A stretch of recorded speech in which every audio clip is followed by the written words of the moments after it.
नमस्कार बच्चों, इस वीडियो लेक्चर में हम लोग क्लास 10th के मल्टीपल चॉइस क्वेश्चंस को डिस्कस करेंगे। और जो मल्टीपल चॉइस क्वेश्चंस होने वाले हैं बहुत ही इंपॉर्टेंट चैप्टर है जिसका नाम है मैनेजमेंट ऑफ नेचुरल रिसोर्स। तो इससे रिलेटेड जो क्वेश्चंस होंगे ये आपके बोर्ड एग्जामिनेशंस में या सारे कॉम्पिटिटिव एग्जाम्स में बहुत ज़्यादा इंपॉर्टेंट होने वाले हैं। तो चलिए स्टार्ट करते हैं। फर्स्ट क्वेश्चन देखते हैं, फर्स्ट क्वेश्चन में क्या कहा गया है। तो फर्स्ट क्वेश्चन में देखते हैं। फर्स्ट क्वेश्चन कह रहा है इन्वायरमेंट इज़ फॉर्म्ड ऑफ। तो इन्वायरमेंट किस चीज़ का बना हुआ होता है? तो इन्वायरमेंट अगर आप देखेंगे तो इसमें बायोटिक कंपोनेंट्स तो होते हैं और साथ ही साथ एबायोटिक कंपोनेंट्स भी होते हैं। बायोटिक का मतलब क्या होता है? जो लिविंग से रिलेटेड है, जैसे आप देखेंगे तो एनिमल्स हो गए, प्लांट्स हो गए, तो लिविंग कंपोनेंट्स हैं। और एबायोटिक कंपोनेंट देखेंगे जैसे एयर है, विंड है, ठीक है, वाटर है, तो ये सब कैसे कंपोनेंट्स हैं?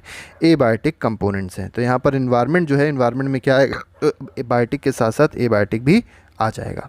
नेक्स्ट में क्वेश्चन नंबर 2 कह रहा है बीओडी स्टैंड्स फॉर। तो बीओडी क्या होता है? तो बीओडी होता है बायोलॉजिकल ऑक्सीजन डिमांड। और बीओडी अगर कम होती है तो याद रखिएगा वाटर पोल्यूशन बढ़ जाता है। ठीक है, ऑक्सीजन की डिमांड मतलब ये कह सकते हैं बायोलॉजिकल ऑक्सीजन डिमांड जितनी ज़्यादा होगी इसका मतलब कहीं ना कहीं वाटर उतना ही ज़्यादा पोल्यूटेड है। नेक्स्ट पे आएंगे। नेक्स्ट क्वेश्चन कह रहा है, क्वेश्चन नंबर 3 में देखिए क्या कहा गया। थर्ड क्वेश्चन है। थर्ड क्वेश्चन कह रहा है इन्वायरमेंट डे फॉल्स ऑन। तो इन्वायरमेंट डे कब होता है आपको बताना है इस क्वेश्चन में। तो 5 जून को इन्वायरमेंट डे होता है। ठीक है, नेक्स्ट क्वेश्चन पे आएंगे। नेक्स्ट क्वेश्चन क्या कह रहा है? क्वेश्चन नंबर 4 है। क्वेश्चन नंबर 4 में कहा गया development with both inter generational and intra generational qualities को। और देखिए यहाँ पर थोड़ी सी गलती हो गई है, दोनों इंटर जनरेशनल लिख गया जबकि इंट्रा होना चाहिए। तो इंट्रा जनरेशनल हो या इंट्रा जनरेशनल क्वालिटी हो, तो दोनों क्वालिटी को इम्प्रूव करने के लिए जो डेवलपमेंट होता है वो कैसा डेवलपमेंट है? तो सस्टेनेबल डेवलपमेंट होता है। ठीक है, नेक्स्ट क्वेश्चन पे आते हैं। Consumption can be achieve by. तो सस्टेनेबल कंजम्पशन बताना है। फिफ्थ क्वेश्चन में सस्टेनेबल कंजम्पशन को कैसे अचीव किया जा सकता है? तो 3R अप्रोच जो होता है, रिसाइकिल, रिड्यूस और रीयूज़, इससे हम लोग सस्टेनेबल कंजम्पशन को अचीव कर सकते हैं। ठीक है, याद रखिएगा 3R में क्या क्या आ जाएगा? तो रिड्यूस आता है, ठीक है, रिसाइकिल आता है, ठीक है, और एक क्या आता है? रीयूज़ आता है। ये 3R में ये जो R 3R दिए गए हैं, तो रिड्यूस, रिसाइकिल और रीयूज़ आता है उसमें। नेक्स्ट पे आएंगे joint forest management is an example of. तो जो जॉइंट फॉरेस्ट मैनेजमेंट है ये किस चीज़ का एग्जांपल है आपको बताना है? तो पार्टिसिपेटरी अप्रोच का ये एग्जांपल है। नेक्स्ट पे आएंगे क्वेश्चन नंबर 7। क्वेश्चन नंबर 7 देखिए। 7 क्या कह रहा है? 7 में कहा गया चिपको मूवमेंट वाज लेड बाय। अब चिपको मूवमेंट किसने लीड किया था ये आपको बताना है। कौन आगे था चिपको मूवमेंट में, मतलब कौन इसको लीड कर रहा था? तो इसको लीड कर रहे थे सुंदरलाल बहुगुणा। ठीक है, नेक्स्ट पे आएंगे क्वेश्चन नंबर 8 देखें। क्वेश्चन नंबर 8 में कहा गया है which form of coal is hardest and with maximum carbon content. तो देखिए सबसे हार्डेस्ट होती है और सबसे ज़्यादा कार्बन का कंटेंट, मतलब सबसे अच्छी कार्बन, सबसे अच्छी कोल कौन सी होती है? तो ये होती है एंथ्रासाइट। क्या होती है? एंथ्रासाइट होती है। तो इसमें सी ऑप्शन जो होगा that will be the correct answer. ठीक है, और सबसे ख़राब अगर सबसे मिनिमम कार्बन कंटेंट देखा जाए तो मिनिमम कार्बन कंटेंट किस में होता है? तो ये पीट में होता है। ठीक है, कार्बन कंटेंट के हिसाब से अगर आपको अरेंज करने को आए तो सबसे पहले याद रखिएगा एंथ्रासाइट आता है, उसके बाद बिटुमिनस आता है, फिर लिग्नाइट आता है, ठीक है, और लास्ट में सबसे पुअरेस्ट कार्बन जो होती है वो कौन सी होती है? पीट होती है। तो इस तरीके से आप क्या कर सकते हैं? अरेंज कर सकते हैं। नेक्स्ट क्वेश्चन पे आएंगे। नेक्स्ट क्वेश्चन को देखेंगे। नेक्स्ट क्वेश्चन कह रहा है, क्वेश्चन नंबर 9 है विच of the following is inexhaustible natural resource. तो आपसे पूछा गया है। अब इनएग्जॉस्टिबल नेचुरल रिसोर्स को समझना है। इनएग्जॉस्टिबल मतलब वो होता है जो कभी भी ख़त्म ना हो। इनएग्जॉस्टिबल का मतलब होता है जो कोई ख़त्म ना हो। तो यहाँ पर वाटर जो है वो कभी ख़त्म नहीं होगा, बाकी फॉरेस्ट हो गया, ठीक है, मिनरल्स हो गया, कोल हो गए, ये ख़त्म हो जाएंगे। ठीक है, तो यहाँ पर आते हैं क्वेश्चन नंबर 10 में देखते हैं। क्वेश्चन नंबर 10 क्या कह रहा है? 10 में कहा है विच of the following is an exhaustible natural resource. तो आपसे पूछा गया है एग्जॉस्टिबल नेचुरल रिसोर्स कौन सा है? एग्जॉस्टिबल मतलब जो ख़त्म हो जाएगा कुछ टाइम बाद या जिसको रिन्यू करना आसान नहीं है। ठीक है, तो सोलर रेडिएशन, एयर, मिनरल्स और वाटर, इसमें अगर देखा जाए तो जो मिनरल्स हैं वो कुछ टाइम बाद क्या हो जाएंगे? समाप्त हो जाएंगे। तो इसका सही आंसर क्या हो जाएगा? ठीक है, तो दूसरे का मतलब 10वें क्वेश्चन का जो सही आंसर है that is option number C. Next bank question number 11 देखिए। 11th क्वेश्चन क्या कह रहा है?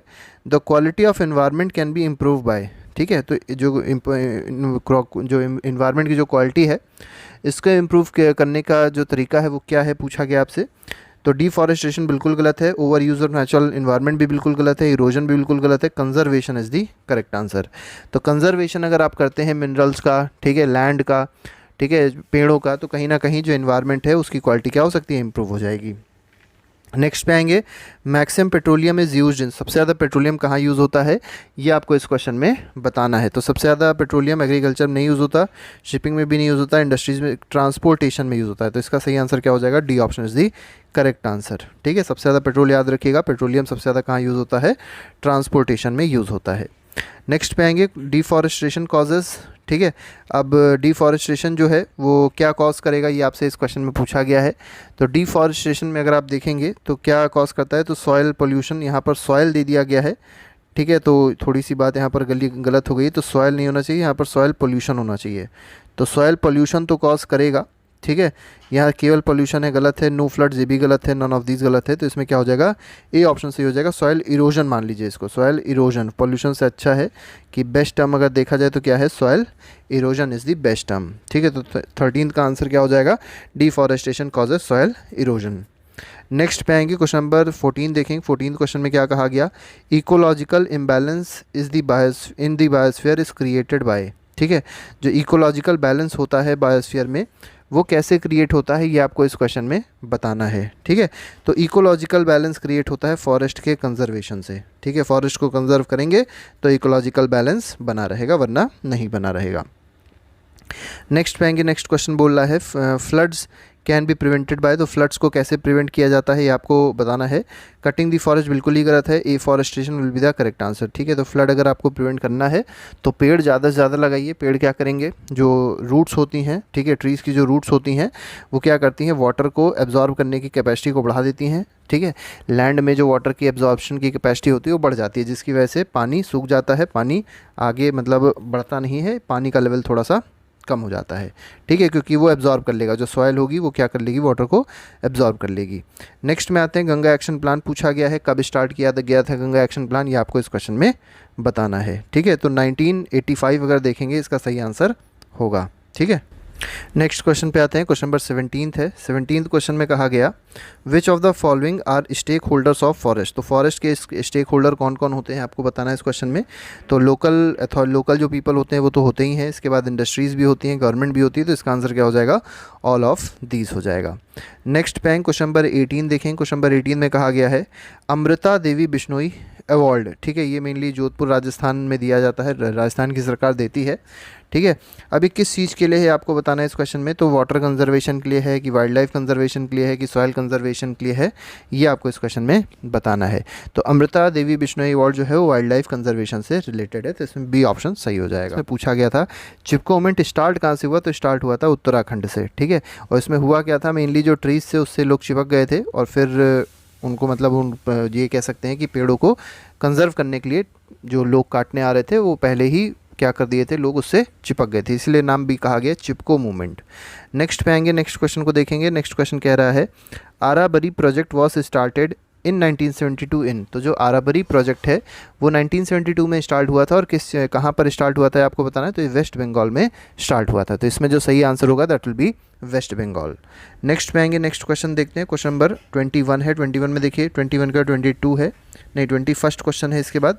21st क्वेश्चन में कहा गया है, who was the mastermind of Arabari project, तो आराबरी जो प्रोजेक्ट है उसके मास्टरमाइंड कौन थे ये आपको बताना है इस क्वेश्चन में। तो इसके मास्टरमाइंड देखिए कहाँ पे स्टार्ट हुआ था, अभी हम लोगों ने देखा। ठीक है, तो स्टार्ट कहाँ पे हुआ था, तो ये हुआ था वेस्ट बंगाल में, और इसके जो मेन मास्टरमाइंड थे मतलब जो लीड कर रहे थे वो कौन थे, AK बनर्जी जी थे। नेक्स्ट पे आएंगे, क्वेश्चन नंबर 22 देखेंगे। 22 में कहा गया, one of the world's most critical watershed are found in, तो सबसे ज़्यादा मतलब सबसे क्रिटिकल जो वाटरशेड है वो कहाँ पर पाया जाता है विश्व का, ये आपको बताना है इस क्वेश्चन में। ठीक है, तो ये कहाँ पाया जाता है, तो ये पाया जाता है कहाँ पर। ठीक है, तो इसमें अगर देखेंगे आप तो इसमें जो आंसर होगा दैट विल बी हिमालयाज। ठीक है, नेक्स्ट क्वेश्चन पे आएंगे। क्वेश्चन नंबर 23 है। 23 में कहा गया, khadin system of water harvesting is found in, तो जो वाटर हार्वेस्टिंग का एक सिस्टम है जिसको खादिन सिस्टम कहते हैं, ये कहाँ पाया जाता है ये आपको इस क्वेश्चन में बताना है। तो ये पाया जाता है कहाँ पर, राजस्थान में पाया जाता है। नेक्स्ट पे आते हैं, वर्ल्ड अर्थ डे पूछा गया है कि वर्ल्ड अर्थ डे जो है वो कब मनाया जाता है, तो ये 22 अप्रैल को मनाया जाता है। याद रखिएगा कि वर्ल्ड अर्थ डे कब मनाया जाता है, 22 अप्रैल को मनाया जाता है। इसके बाद आते हैं अगले क्वेश्चन में, कहा गया कितने सस्टेनेबल गोल्स हैं, सस्टेनेबल डेवलपमेंट SDGs जिसको कहते हैं, सस्टेनेबल डेवलपमेंट गोल कितने हैं जो कि UN ने आइडेंटिफाई किए हैं, तो ये हैं 17। ठीक है, 17 है, याद रखिएगा, बहुत ही ज़्यादा इंपॉर्टेंट ये क्वेश्चन है। और इसको कब तक कंप्लीट करने कहा है, 2030 तक इसको अचीव करने को UN ने कहा है। ठीक है, कुछ और क्वेश्चंस को ले लेते हैं। अब जो क्वेश्चंस आएंगे ये आपके एग्जाम्पलर से रिलेटेड है। तो देखिए पहले क्वेश्चन में क्या कहा गया, from the list given below pick the item that is not a natural resource. आपको बताना है इनमें से कौन सा नेचुरल रिसोर्स नहीं है। तो सॉइल नेचुरल रिसोर्स है, वाटर भी है, एयर भी है, इलेक्ट्रिसिटी नहीं है। तो इसमें जो सी ऑप्शन है that will be the correct answer. तो इलेक्ट्रिसिटी नेचुरल रिसोर्स नहीं है, ये एक मैन मेड रिसोर्स है। नेक्स्ट पे आएंगे, क्वेश्चन नंबर सेकंड में कहा गया the most rapidly dwindling natural resource in the world is. तो सबसे तेज़ी से जो ड्विंडलिंग नेचुरल रिसोर्स है आपको बताना है ये कौन सा है। मतलब जो ख़त्म होने वाला जो रिसोर्स है, जो सबसे तेज़ी से डिप्लीट किया जा रहा है ह्यूमन एक्टिविटीज़ से, वो कौन सा रिसोर्स होगा। तो वाटर तो नहीं है, यहाँ पर मेन क्या है, फॉरेस्ट है। ठीक है, विंड तो नहीं डिस्ट्रॉय हो रही है, लेकिन जो फॉरेस्ट है वो सबसे तेज़ी से डिस्ट्रॉय किया रहे हैं ह्यूमन बींग्स के द्वारा। नेक्स्ट पे आएंगे, क्वेश्चन नंबर थर्ड देखेंगे। थर्ड देखिए क्या कह रहा है। थर्ड में कहा गया है the most appropriate definition of natural resource is that it is a substance oblique commodity that is. अब देखिए आपको बताना है यहाँ पर कि नेचुरल रिसोर्स की सबसे अच्छी जो डेफिनेशन है वो कौन से ऑप्शन में दी गई है। ठीक है, तो नेचुरल रिसोर्स की अगर डेफिनेशन देखी जाए तो नेचुरल रिसोर्स क्या होता है, तो इसमें जो बी ऑप्शन है ये इसको बिल्कुल सही बता रहा है कि ये गिफ्ट है नेचर का which is very useful to mankind. तो मैनकाइंड के लिए बहुत ज़्यादा यूज़फुल है और साथ ही क्या है, गिफ्ट का एक नेचर है। The main cause of abundant coliform bacteria in the river Ganga is. तो देखिए जो रिवर गंगा है उसमें कॉलीफॉर्म बैक्टीरिया पाया जाता है। अब ये आपको बताना है कि ये जो कॉलीफॉर्म बैक्टीरिया है कहाँ से आता है। ठीक है, तो ये मेनली अगर आप देखेंगे तो ये जो अनबर्नड कॉप्स जो होते हैं वो वाटर में जो डाल दिए जाते हैं, मतलब जो लाशें डाल दी जाती हैं, अनबर्नड लाशें जो डाल दी जाती हैं गंगा नदी में, उसकी वजह से ये coliform bacteria mainly Ganga river में आ जाता है। नेक्स्ट पे आएंगे। नेक्स्ट क्वेश्चन में देखिए क्या कहा गया। क्वेश्चन नंबर फिफ्थ है। क्वेश्चन नंबर फिफ्थ कह रहा है the pH of water sample collected from river was found to be acidic. एक वाटर से एक pH को नापा गया वाटर का और ये कितना पाया गया, 3.5 से 4.5 पाया गया। इसके बाद देखिए क्वेश्चन क्या कह रहा है, on the bank of river where several factories were discharging effluent. और ऐसी जगह पे ये चेक किया गया था पीएच जहाँ पर कई सारी फैक्ट्रीज थी और फैक्ट्रीज क्या कर रही थी, डिस्चार्ज कर रही थी, जो भी वहाँ से केमिकल्स निकल रहे थे उसको वहाँ पे डिस्चार्ज कर रही थी। The effluents of which of the following factories is most likely cause for lowering the pH of river water. अब देखिए यहाँ पर अगर आप पीएच देखेंगे 3.5 से 4.5, ये क्या रिप्रेजेंट कर रहा है कि जो वाटर है वो कैसा हो गया है, एसिडिक हो गया है।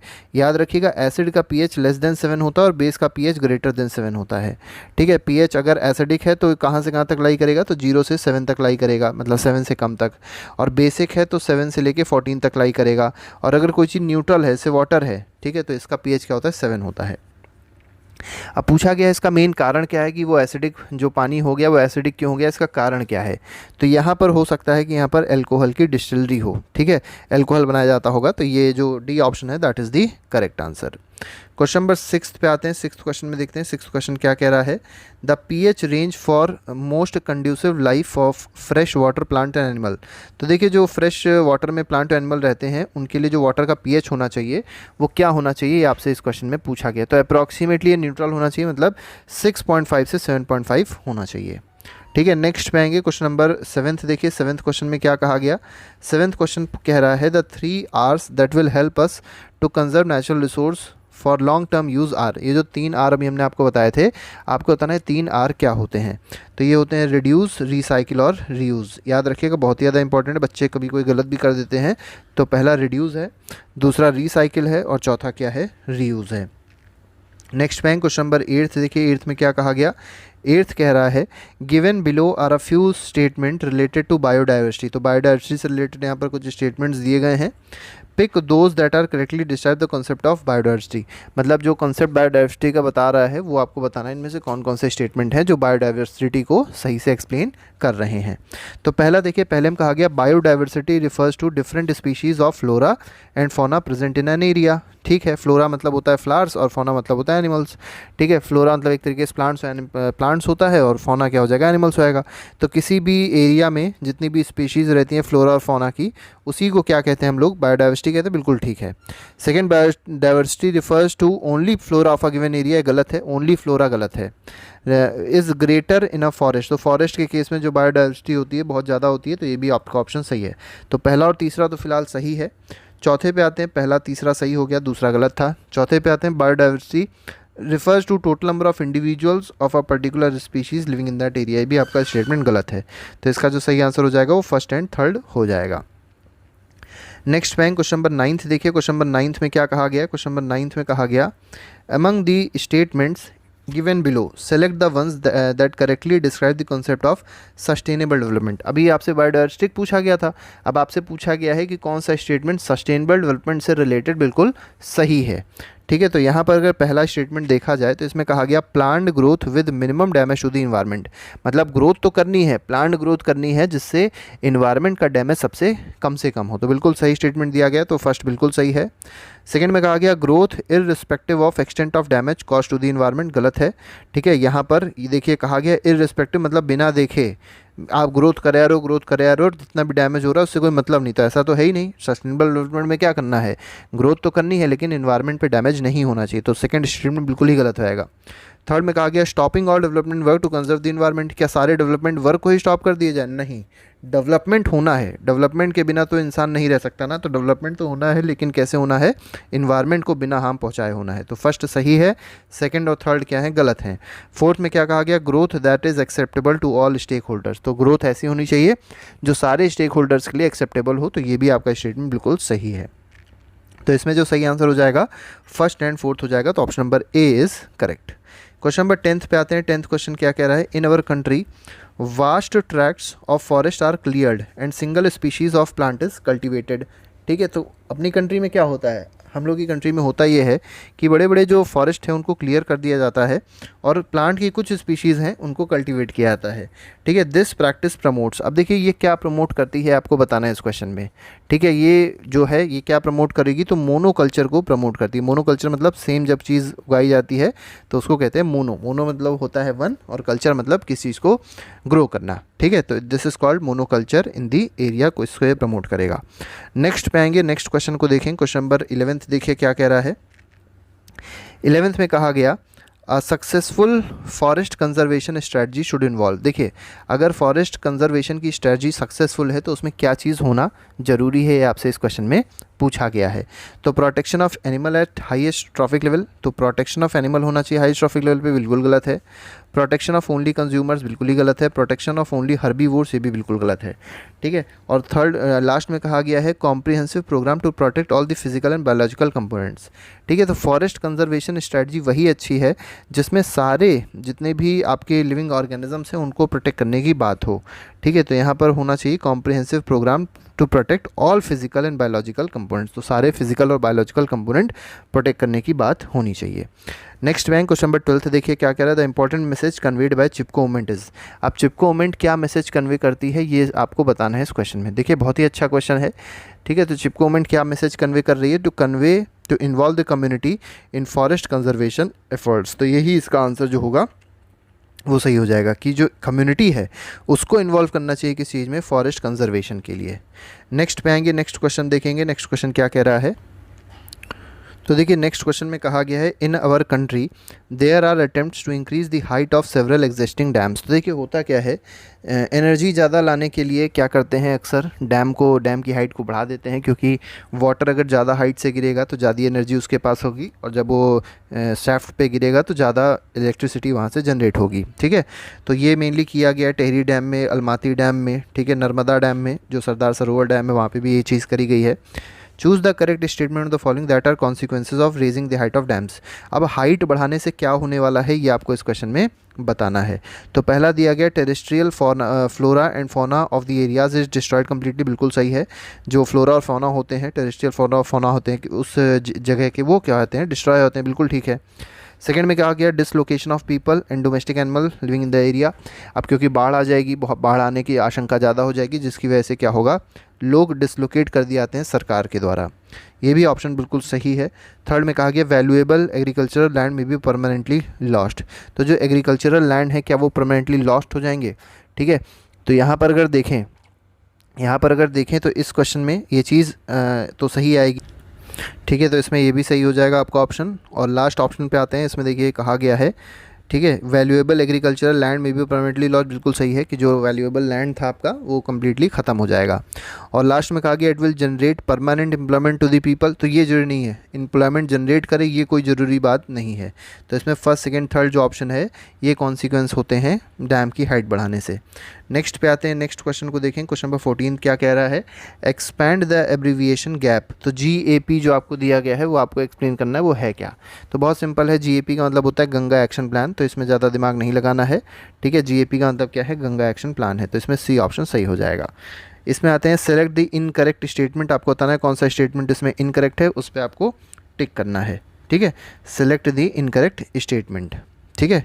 तो पहला स्टेटमेंट पढ़िए, पहले स्टेटमेंट में क्या कहा गया, economic development is link to environmental conservation. तो जो इकोनॉमिक डेवलपमेंट है क्या वो इन्वायरमेंटल कंजर्वेशन से रिलेटेड है, ठीक है। पहला ऑप्शन दिया गया बिल्कुल ठीक है, इसमें कोई गलती नहीं है। सेकंड पे आते हैं, बी ऑप्शन में कहा गया sustainable development encourages development for current generation and conservation of resource for future generation. ये भी आपका स्टेटमेंट सस्टेनेबल डेवलपमेंट से बिल्कुल सही है। थर्ड में कहा गया sustainable development does not consider the view points of all stake holders, ठीक है। तो सारे स्टेक होल्डर्स का जो व्यू पॉइंट है क्या उसको कंसीडर नहीं करता सस्टेनेबल, तो ये गलत है।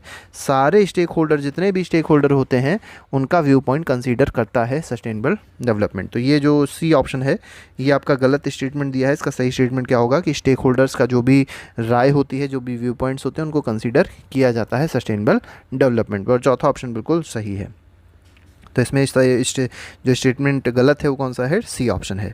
विच of the following is not a natural resource, आपको बताना है कौन सा नेचुरल रिसोर्स इसमें नहीं होगा। तो मैंगो ट्री है, ठीक है, स्नेक भी होगा, विंड भी होगी, वुडन हाउस जो है ये ह्यूमन मेड रिसोर्स है या मैन मेड रिसोर्स है। नेक्स्ट पे आएंगे, नेक्स्ट क्वेश्चन पे देखें। क्वेश्चन नंबर 17 है, सेलेक्ट दी रॉन्ग स्टेटमेंट, आपको गलत स्टेटमेंट बताने में से कौन सा होगा। पहला दिया गया forest provide variety of product, बिल्कुल ठीक है। Forest have greater plant diversity, ये भी सही है। Forest do not conserve soil, ये गलत है आपका, ठीक है। फॉरेस्ट सॉइल को कंजर्व करता है, तो C ऑप्शन आपका गलत है। फॉरेस्ट कंजर्व वाटर, ये भी सही है, ठीक है। तो रॉन्ग स्टेटमेंट पूछा गया तो C ऑप्शन इसमें गलत दिया गया है, ठीक है। अरावरी forest of Bengal is dominated by, तो अरावरी फॉरेस्ट जो है बंगाल का ये किससे डोमिनेटेड है, मतलब सबसे ज़्यादा यहाँ पर कौन से पेड़ पाए जाते हैं, तो साल पेड़ पाए जाते हैं। और अरावरी फॉरेस्ट जो है ये वेस्ट बंगाल में है। इसके लिए एक प्रदर्शन भी हुआ था, इसको भी हमने आपसे डिस्कस किया था, AK बनर्जी जिसको लीड कर रहे थे। नेक्स्ट क्वेश्चन पे आएंगे। क्वेश्चन नंबर 19 में कहा गया ground water will not deplete due to. देखिए ग्राउंड वाटर जो है इसमें पूछा गया ground water will not be depleted due to, अब किस वजह से ग्राउंड वाटर डिप्लीट नहीं होता, ठीक है। तो पहला दिया गया एफॉरेस्ट्रेशन से डिप्लीट नहीं होगा, ठीक है। तो नेक्स्ट पे आएंगे। अब देखिए एफॉरेस्ट्रेशन अगर करेंगे पेड़ बहुत ज़्यादा हो जाएंगे तो कहीं ना कहीं पेड़ क्या करते हैं, पानी को एब्जॉर्ब करेंगे तो पानी कम हो जाएगा। सेकंड में कहा गया थर्मल पावर प्लांट, ठीक है, तो जो वाटर है वो डिप्लीट थर्मल पावर प्लांट से नहीं होगा, तो इसमें B ऑप्शन सही होगा। Loss of forest and decrease rainfall, इससे तो वाटर डिप्लीट ही होगा। Cropping of high water and demanding crops, तो इसमें जो HYV प्लांट्स होते हैं, HYV सीड्स होती हैं, उसमें बहुत ज़्यादा पानी की ज़रूरत होती है, इससे पानी डिप्लीट हो जाता है। तो इसमें B ऑप्शन जो है that is the correct answer, इससे पानी का डिप्लीशन नहीं होता है थर्मल पावर प्लांट से। नेक्स्ट क्वेश्चन पे आएंगे। क्वेश्चन नंबर 20 देखते हैं। 20 कह रहा है opposition to construction of large dam is due to. अब देखिए जो ऑपोजिशन किया जाता है, अपोज किया जाता है कंस्ट्रक्शन ऑफ लार्ज डैम्स का, ऐसा क्यों किया जाता है, तो सोशल रीजन्स भी होते हैं, इकोनॉमिक रीजन्स भी होते हैं, इन्वायरमेंटल रीजन्स भी होते हैं, तो इसका सही आंसर है all of the above. Next question पे आएंगे। क्वेश्चन नंबर 21 देखते हैं। तो khadins, bundhis, ahars, kattas are ancient structures that are examples of. तो देखिए जो कुछ आपको स्ट्रक्चर्स दिए गए हैं बहुत पहले ज़माने में इसको यूज़ किए जाते थे, तो ये किस चीज़ के लिए यूज़ किया जाता है, जैसे खादिम्स हो गया, बुंदीज़ हो गया, आहार्स हो गया, कट्टाज हो गया, तो ये किस चीज़ के लिए यूज़ किए जाते थे आपको बताना है इस क्वेश्चन में। तो ये वाटर को कंजर्व करने के लिए, वाटर हार्वेस्टिंग में इसको यूज़ करते थे, ठीक है। तो इसमें C ऑप्शन जो है that is the correct answer. Next में आते हैं right combination of terms which has no fossil fuel. तो आपको बताना है इनमें से कौन सा ऐसा है जिसमें कोई भी फॉसिल फ्यूल प्रेजेंट नहीं है। तो विंड, ओशन, कोल, क्या इसमें कोई फॉसिल फ्यूल नहीं है, तो इसमें कोल फॉसिल फ्यूल है। नेक्स्ट पे आएंगे केरोसिन में, यहाँ पर केरोसिन फॉसिल फ्यूल है। विंड, वुड और सन, ठीक है, तो यहाँ पर अगर देखेंगे आप तो विंड, वुड और सन, इन तीनों में कोई भी फॉसिल फ्यूल नहीं है। कोल फॉसिल फ्यूल है लेकिन वुड जो है वो फॉसिल फ्यूल नहीं है। नेक्स्ट पे आते हैं, क्वेश्चन नंबर 23 में कहा गया है select the eco friendly activity among the following. तो आपको इको फ्रेंडली एक्टिविटी बतानी है कौन सी इनमें। इको फ्रेंडली मतलब जो इन्वायरमेंट को पॉल्यूट ना करे। तो पहली दी गई है यूजिंग कार फॉर ट्रांसपोर्टेशन। तो ये गलत है, क्योंकि कार होगी तो पेट्रोल जलेगा, पेट्रोल बर्न होगा या डीजल बर्न होगा तो एयर पोल्यूशन क्रिएट होगा। Using poly bags for shopping बिल्कुल ही गलत है। पॉली बैग आपको पता ही होगा, पॉली बैग नॉन डिग्रेडेबल होते हैं, नॉन बायोडिग्रेडेबल होते हैं, इसलिए बहुत ज़्यादा हार्मफुल होते हैं, सॉइल पोल्यूशन क्रिएट करते हैं और भी बहुत सारी चीज़ें इससे दिक्कत होती हैं। Using dyes for colouring cloth, ये डाई जो होती हैं ये भी पॉल्यूटेंट है, ये भी क्या करती हैं, अगर डाई को पानी में डाल दिया गया, वाटर क्या होता है, पॉल्यूट हो जाता है। Using wind mills to generate power for irrigation, तो इरीगेशन के लिए विंड मिल यूज़ करना, पावर के लिए, पावर को जनरेट करने के लिए आपका बिल्कुल सही ऑप्शन है, ठीक है। क्योंकि जो विंड मिल है किससे चलता है, विंड एनर्जी से चलता है, और विंड एनर्जी कैसी एनर्जी है, तो ये एक तरीके की सस्टेनेबल या रिन्यूएबल एनर्जी है, ठीक है। ये पोल्यूशन क्रिएट नहीं करती है, याद रखिएगा। नेक्स्ट में क्वेश्चन नंबर 24 देखेंगे। 24 में क्या कहा गया है, ये हमारा आज का आखिरी सवाल है। इसमें कहा गया it is important to make small check dams across the flooded gullies because they. अब देखिए, जो स्मॉल चेक डैम्स बनाने चाहिए, आपको पूछा गया है कि स्मॉल चेक डैम्स क्यों बनाने चाहिए इस क्वेश्चन में, ठीक है। तो यहाँ पर पहला दिया गया होल्ड वाटर फॉर इरीगेशन, गलत है, ठीक है, वाटर फॉर इरीगेशन को होल्ड करने के लिए नहीं। सेकंड में देखते हैं, सेकंड में क्या कहा गया, hold water and prevent soil erosion, ये आपका बिल्कुल सही है, ठीक है, जिससे पानी रुक जाए और कहीं ना कहीं जो सॉइल इरोजन है वो रोका जा सके। थर्ड में आते हैं ग्राउंड वाटर को रिचार्ज करने के लिए, ये भी आपका ऑप्शन सही है, ठीक है। तो चेक डैम क्यों बनाए जाते हैं, तो सबसे पहला जो ऑप्शन दिया गया ये भी सही है कि सॉइल इरोजन को प्रिवेंट करने के लिए और साथ ही साथ ग्राउंड वाटर को रिचार्ज करने के लिए। वाटर को परमानेंटली रोकने के लिए बिल्कुल गलत है, तो इसका सही आंसर क्या हो जाएगा, 2 और 3 will be the correct answer. तो ये जो क्वेश्चंस थे अभी हम लोग ने डिस्कस किए, ये बहुत ही इंपॉर्टेंट चैप्टर था जिसका नाम है मैनेजमेंट ऑफ नेचुरल रिसोर्स, ठीक है। तो अभी के लिए फिलहाल हम लोग इतना ही डिस्कस करेंगे, और बाकी के जितने भी MCQs हैं क्लास 10th के या कॉम्पिटिटिव लेवल एग्जामिनेशंस के, तो इसको पहले से ही प्लेलिस्ट में लगा दिया गया है। आप लोग प्लेलिस्ट जाके हर एक वीडियो को, हर एक MCQ को फॉलो कर सकते हैं। तो अभी के लिए फिलहाल नहीं, thank you very much, good bye, जय हिंद।